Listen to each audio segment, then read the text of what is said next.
Hello and welcome to the Autocar show. Now in 2001, when the Octavia came to the Indian market, it was the car that was responsible for really building brand Skoda. And justly so. It was a car that was fast, it was frugal, it was well built and it was well priced, which gave it quite a fan following. Well, after a while it got phased out and it was sorely missed. They did have the Laura, and though it gained a certain amount of success, it didn't quite ever have the fan following of the Octavia. Well, the good news is that the Octavia is back in a completely new avatar and ready to take everyone on. Well, today it's the battle of the executive saloons. It's taking on its sibling, the Volkswagen Jetta. Let's see which one wins and why. Neither of the two cars is one that grabs your attention. They're understated designs meant to be just what they are: executive saloons. No flash and attitude, just the guys in their suits. The Jetta looks like a larger Vento, and the Octavia, well, could also be a grown-up Rapid from certain angles. But it's the Octavia that lands up looking fresher and more appealing. And the daytime LEDs just add to that appeal. The Octavia is also longer on overall length and wheelbase, but it's still lighter thanks to its all-new platform.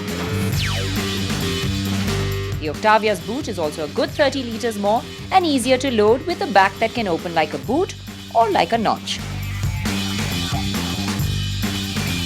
The smartly styled interiors of the Octavia just feel fresher, much nicer, more modern. It's got nice contours on the dash. The top is flat and gives you great visibility. Dials are nice and large and fall easily to the eye. The touchscreen inch 4 display actually gives you more functions than on the Jetta. And small little things that I like better, like the incremental positions on the AC, are just more positive. It's got more equipment in terms of features, and you also have the sunroof, which is missing on the Jetta. There are other things like the seats that feel supremely comfortable and just the textures and finishes that make it a cut above. The Jetta may not have the style and freshness, but what it does have is a solid build. Just from the way the doors close, to the well-finished aluminium, and even as you drive off, it's the Jetta that feels tougher built. But before we get the show on the road, let's take a look at the equipment list. Both cars come with remote lock, rear aircon vents, powered driver seats, front and rear parking sensors, but neither of them offer the reverse camera, the cool seats or keyless go, all of which are on a similar spec Elantra.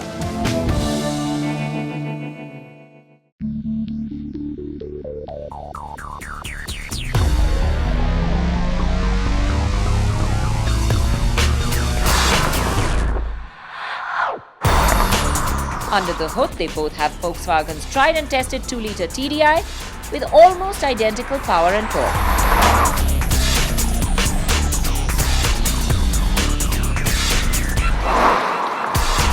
They both have a 6-speed dual-clutch auto box with identical gear ratios. Even the tyres are the same.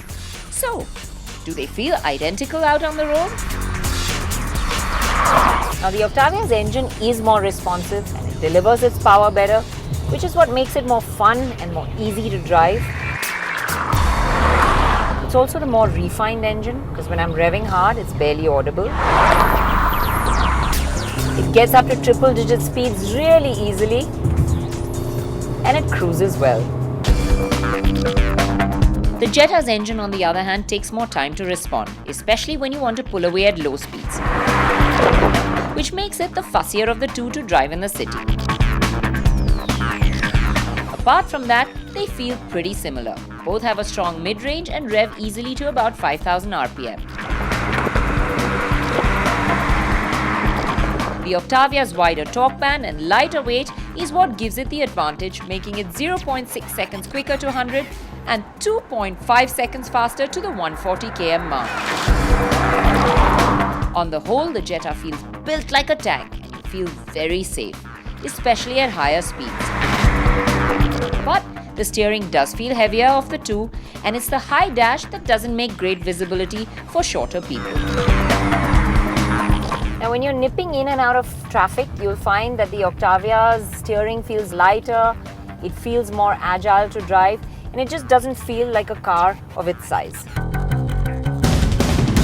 Now, so far, it's really been close between the two, a little bit of this here and a little bit of that there. But there's one area where the difference is quite marked.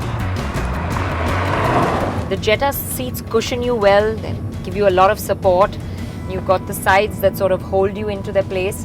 But the Octavia seats a little softer on their cushioning and it definitely feels wider. Also, the Octavia's central console actually tilts in towards the top. It's slanting, so you feel like there's more room opened up for the center passenger. But where the Jetta really scores is when you're going over bumpy roads like this. The ride quality, definitely more pliant. It deals with the bumps and potholes much better than the Octavia, which has a firm ride. The Octavia's hollow boot seems to amplify the drumming noise of the suspension, so the back seat feels noisier. Now, as far as space goes, they're both near identical with legroom, headroom and width. But you sit higher in the Octavia and the seats are more comfortable. So having put them out on the road, let's get down to the brass tacks. On fuel economy, the Octavia is ahead, but the difference is really marginal. However, the Jetta has the better range with its larger tank capacity. Now, after having put these two cars out back to back on the road, here's what I think. There are two things that really let the Octavia down. One is its ride quality, which feels more firm than the Jetta. The second is the fact that it just doesn't feel as strongly built. Well, if it's just backseat comfort you're looking for, then maybe the Jetta is a better choice because of its ride quality.